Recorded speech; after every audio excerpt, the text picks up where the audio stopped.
iki kang satu tinulis kanggo sira pralambang tulus suci katresnanku amung kanggo sliramu sing tak tresnani sajroning ati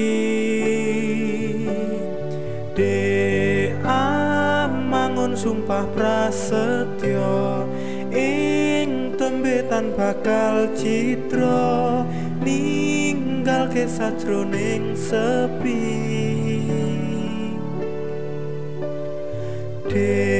aku ra kuwasa nglakoni yen tan sumanding sliramu yekti tansah prasetya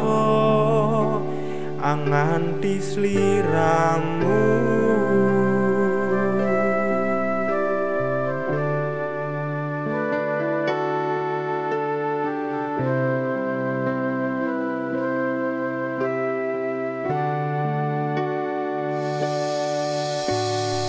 wis nyatane nalikane sesandingan rinoso aku ketemu mring sliramu nyoto manis seseme angreridu ati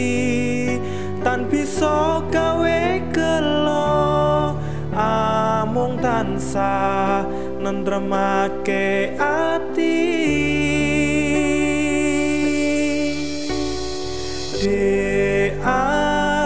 mangun sumpah prasetya ing tembetan bakal citra ninggalke sajroning sepi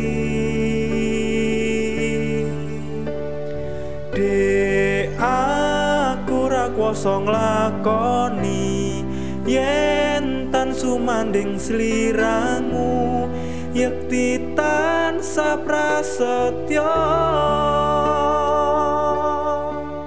bebasan gunung lan segara geni yekti tansah sun lewati raliya karo kowe sing tak tresnani tak kandri memangun tresno langgeng nganti mati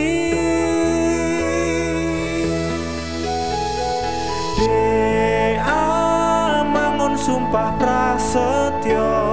ing tembetan bakal citra ninggalke sajroning sepi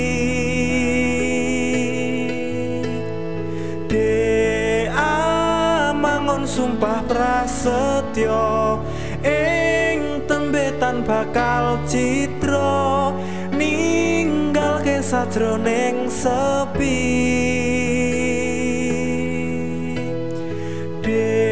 aku ra kuwasa nglakoni yen tan sumanding sliramu yekti tansah prasetya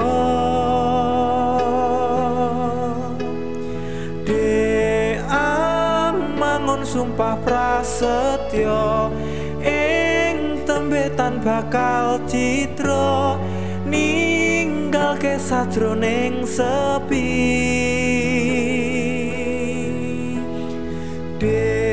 aku ra kuwasa nglakoni yen tan sumanding sliramu yekti tansah prasetya anganti sliramu.